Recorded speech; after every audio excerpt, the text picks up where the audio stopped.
Olá e bem-vindos. O nosso objetivo aqui, nesta conversa que é publicada regularmente nos canais do autor Ronaldo Magalhães no YouTube e Spotify, é continuar a nossa série de análises sobre os materiais que ele produz.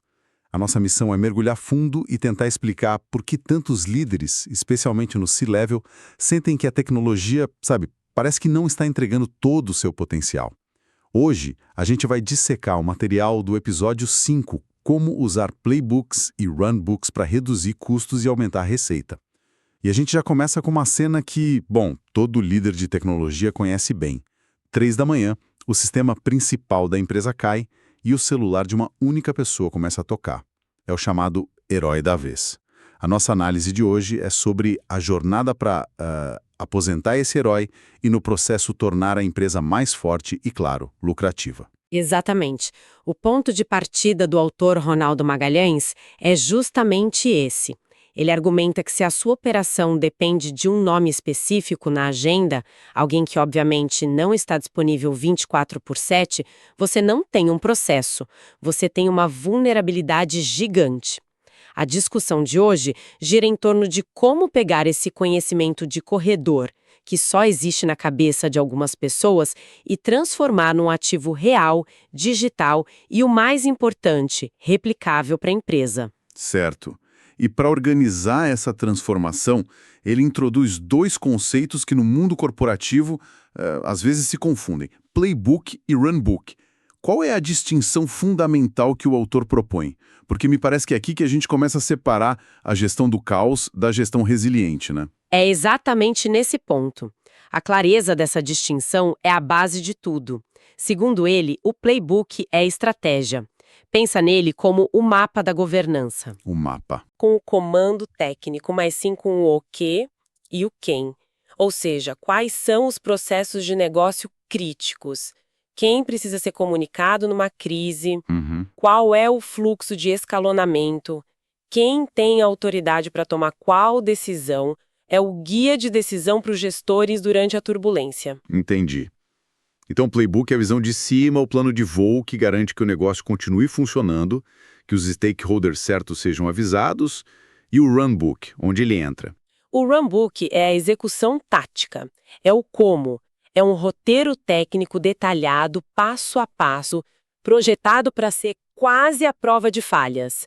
A ideia central, e isso é o mais importante, é que qualquer profissional qualificado do time, não apenas aquele único especialista, consiga seguir os passos e restaurar um serviço sob a pressão de uma crise.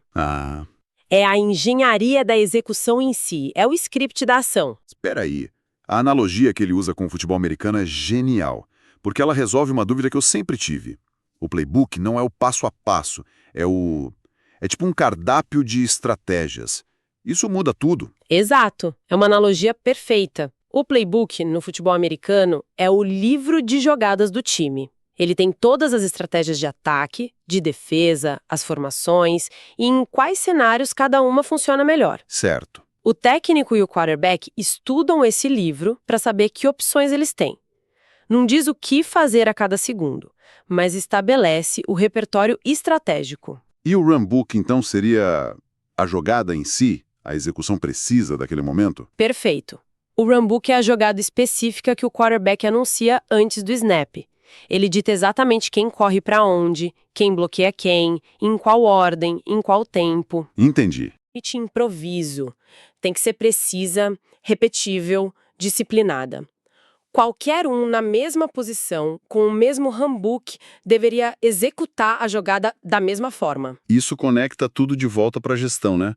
Então, o que o autor argumenta é que o CEO não precisa entender o código, mas precisa saber que existe um playbook alinhado com as metas de negócio. O CIO e o COO pegam essa estratégia e garantem que ela se transforme em runbooks executáveis. E o CFO? O CFO sorri ao ver o risco financeiro da empresa diminuir drasticamente. Essa é a cascata de responsabilidade. Conecta a estratégia do C-Level à execução técnica na ponta, eliminando o herói e trazendo previsibilidade. A operação deixa de ser uma arte e passa a ser uma ciência. Essa analogia do futebol americano deixa tudo muito claro. A estratégia no playbook, a execução no runbook.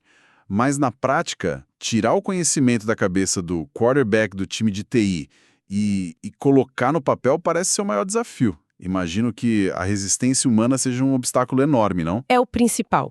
E o autor destaca que esses desafios são muito mais culturais do que tecnológicos. O primeiro é o que ele chama de extração do conhecimento tácito. Sim. É conseguir traduzir em passos simples aquilo que, para o especialista, é óbvio. Aquela intuição que ele desenvolveu em anos de experiência. Ah, o famoso é só fazer isso aqui? E a pessoa que ouve não tem a menor ideia do que isso aqui significa. Exatamente. E isso se conecta ao segundo desafio, o fator humano. O autor menciona que, às vezes, a concentração de informação vira um mecanismo de autopreservação de poder. É a narrativa do herói em ação. A pessoa que se torna indispensável por ser a única que sabe resolver o problema. Isso é péssimo para a empresa, pois não escala e gera um ponto único de falha. Fora que deve ser exaustivo para o próprio herói, né? Sem dúvida. E há outros 2 pontos que ele levanta. O paradoxo da complexidade. Um handbook precisa ser atômico, ou seja, focado numa única tarefa simples. Se você cria um manual de 300 páginas, ele se torna inútil na hora da crise. E, por fim, a governança. Um handbook desatualizado é uma armadilha perigosa. Ele precisa evoluir junto com a tecnologia. Ok, entendi os desafios, mas parece uma montanha de trabalho. Por onde uma equipe que já está sobrecarregada apagando incêndios sequer começa a transformar esse conhecimento tribal em algo organizado? O autor dá um caminho prático para não se afogar nesse processo? Sim, e a abordagem dele é bem pragmática, focada em gerar valor rápido. Ele propõe 5 passos. O primeiro é: faça um inventário de dores. Não tente documentar tudo de uma vez. Lixe os 3 incidentes mais frequentes ou que causam mais estresse e prejuízo. Comece por eles. Foco no 80-20. Resolver o que mais machuca primeiro, faz todo sentido. E depois de identificar o problema? Passo 2. Entreviste os especialistas. Mas não é uma conversa aberta, é uma entrevista guiada, focada em extrair o passo a passo, as decisões se e então. Se você vê o alerta X, qual a primeira coisa que você faz? E se isso não funcionar, qual o plano B?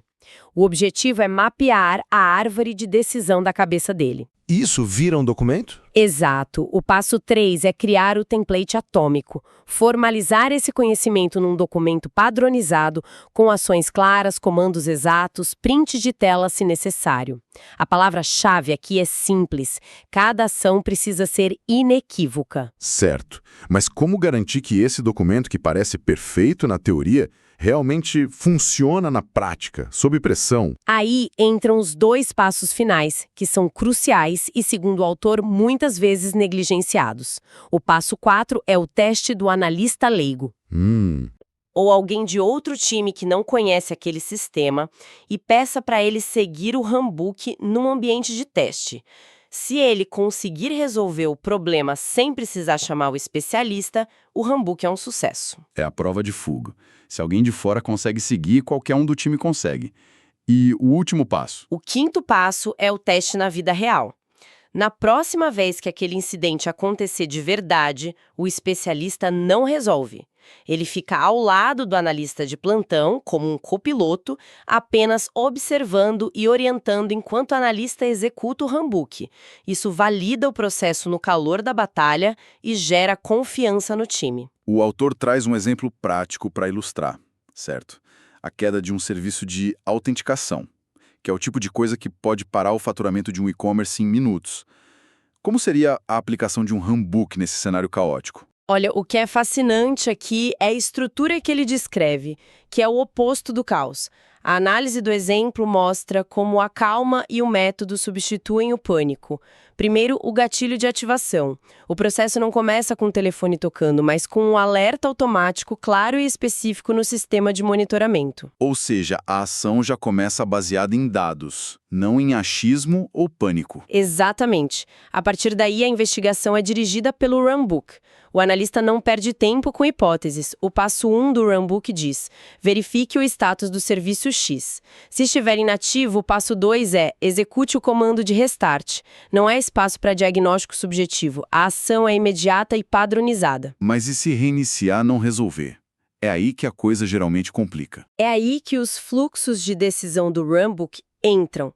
Se o serviço está ativo, mas os erros continuam, o runbook guia a investigação para os próximos suspeitos mais prováveis. Verifique o consumo de CPU, verifique a memória e, crucialmente, ele define o critério de escalonamento. Se a CPU estiver acima de 90% por mais de 5 minutos, escale para o time de DevOps através deste canal com esta informação. E a comunicação com os gestores. Porque é nesse momento que o CIO começa a ligar querendo saber o que está acontecendo e acaba atrapalhando o time técnico. O autor aborda isso com o que ele chama de comunicação paralela, que faz parte do playbook. O handbook do analista técnico tem um passo que diz: envie o template de comunicação crise iniciada para o grupo de gestores. Esse template já está pronto. Informa o que aconteceu, que a equipe está atuando e qual a primeira previsão de retorno. Isso acalma os gestores com informação de qualidade sem interromper o foco de quem está resolvendo o problema.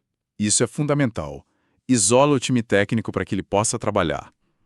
Agora, o autor também antecipa algumas dúvidas que um CIO teria ao ouvir isso. A primeira é clássica: o custo. Isso parece caro de manter atualizado. E a resposta dele é bem direta. O custo de manter um handbook atualizado é sempre, invariavelmente, menor do que o custo de 1 hora de indisponibilidade do seu sistema principal.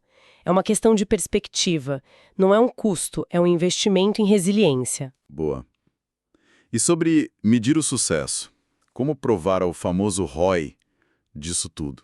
Exato, porque não pode ser só uma sensação de melhora. Ele aponta para métricas bem diretas. A primeira, e talvez a mais importante, é o MTTR, o tempo médio de recuperação. Basicamente, quanto tempo a sua empresa fica fora do ar quando algo quebra. Reduzir esse tempo de, digamos, 1 hora para 10 minutos tem um impacto direto e calculável no faturamento. É dinheiro que deixa de ser perdido. Além do MTTR, o que mais? Outras 2 métricas-chave são a redução da taxa de escalonamento para especialistas, o que prova que o time de plantão está mais autônomo, e a diminuição de custos com horas extras, já que os problemas são resolvidos mais rápido e por quem já está no turno. E aqui é importante notar que o autor discute o cálculo do ROI em muito mais detalhes em um episódio específico do podcast dele, para quem quiser aprofundar. Certo. Mas tem uma outra preocupação que eu consigo imaginar na cabeça de um gestor técnico. Isso não engessa o time sênior? Não tira a autonomia e a criatividade deles? É uma ótima pergunta. E o autor defende exatamente o contrário. Ele argumenta que isso libera o especialista. Em vez de gastar o tempo dele reiniciando os serviços às 3 da manhã, um trabalho repetitivo, ele pode finalmente focar em inovação, em melhorar a arquitetura, em resolver problemas complexos que ainda não têm um handbook. É uma elevação da função dele, não uma restrição. O sênior passa a desenhar as soluções, enquanto o time executa a sustentação com segurança. Mas existe um risco aí, não? O de um analista júnior seguir um handbook cegamente, como um robô, e não perceber um detalhe sutil que o especialista pegaria na hora? Isso não pode levar a um outro tipo de problema? O risco existe, mas a visão do autor é que ele é gerenciável e menor do que o risco de depender de uma única pessoa. É por isso que os passos de teste e validação são tão importantes. Um bom runbook também prevê pontos de checagem e critérios claros de quando parar e escalar. O objetivo não é eliminar o pensamento crítico, mas sim fornecer um caminho seguro para 80% dos casos, liberando a capacidade mental do time para lidar com os 20% que são realmente novos e desafiadores. Entendi. Então, amarrando tudo isso, qual é a grande virada de chave que o autor propõe? O que tudo isso significa para o negócio? No fim das contas, a grande conclusão é que um handbook não é um documento de TI, é um ativo financeiro. Cada processo documentado e testado é, na prática, uma apólice de seguro contra perdas de receita e um catalisador para o crescimento. Porque ao aumentar a disponibilidade dos sistemas, você aumenta diretamente a capacidade da empresa de faturar. E a cultura do time também muda, imagino. Completamente. Você elimina a dependência dos heróis e o conhecimento passa a ser um patrimônio da organização, não de indivíduos. Isso reduz o risco de uma pessoa-chave sair da empresa e levar todo o conhecimento com ela. Minimiza o erro humano, porque seguir um processo validado é muito mais seguro do que improvisar sob pressão. E olhando para o futuro, cria escalabilidade. Como assim escalabilidade? Ele destaca que fica muito mais fácil e rápido treinar um novo membro do time. O onboarding é acelerado porque os processos estão documentados. Isso permite que a empresa cresça e a operação de TI acompanhe esse crescimento de forma sustentável, sem um aumento proporcional no caos ou nos custos. Trata-se de transformar conhecimento tácito em um ativo operacional replicável. Para encerrar, então, o autor deixa um desafio, uma provocação para quem nos ouve. Sim. Para os líderes de TI, a pergunta é: pense em quantos processos críticos do seu negócio hoje residem apenas na cabeça de seus especialistas. Ele reforça que criar runbooks não é um projeto técnico, é uma estratégia de continuidade de negócio. E para os líderes de negócio, o CFO, o COO, O convite é para que eles patrocinem essa ideia, que entendam o valor estratégico disso e ajudem a TI a ter o tempo e os recursos necessários para fazer essa transformação. É um esforço conjunto que torna a empresa mais resiliente e, francamente, o dia a dia de todo mundo um pouco menos estressante. Perfeito. Se este tema ressoou e há um desejo de aprofundar, de obter mais informações ou continuar essa conversa, o autor Ronaldo Magalhães convida todos para buscá-lo no YouTube, no Spotify e também para se conectarem com ele no LinkedIn. Agradecemos a companhia nesta análise. Muito obrigado por nos acompanhar. Convidamos a ouvir outros episódios e análises do material do autor. Até a próxima!